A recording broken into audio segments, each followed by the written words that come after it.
mga kauni, for today's vlog nga guys, ang tuturo ko naman sa inyo guys, paano hindi mapasukan ng virus yung mga Android phone natin. Kasi usually guys, usong-uso yung mga virus ngayon at kaya ganyan yan guys, is mas maganda kung naka-on yung ating antivirus dito sa cellphone. Meron yan, depende yan guys sa phone, kasi yung iba talaga is hindi naman nada-virusan, pero yung iba kasi depende yan sa mga site na pupuntahan natin.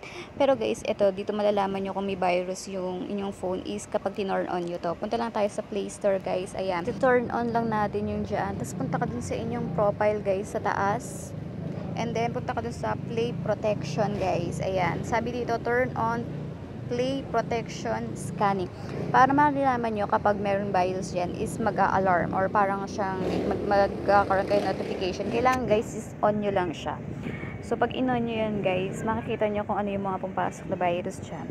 So, yan. Dito turn on lang natin and then back na natin guys. Papakita ko sa inyo yan kung paano nangyayari. Ayan, ang nakalagay na sa kanya is no harmful apps found. Ibig sabihin guys, walang virus na nakapasok.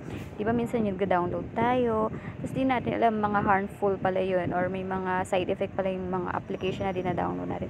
Diyan nila, matidetect nila yan guys. So diba, i-scan nyo lang po. So at least ganyan, malalaman natin kung may virus ba yung cellphone natin. Kaya yun lang guys.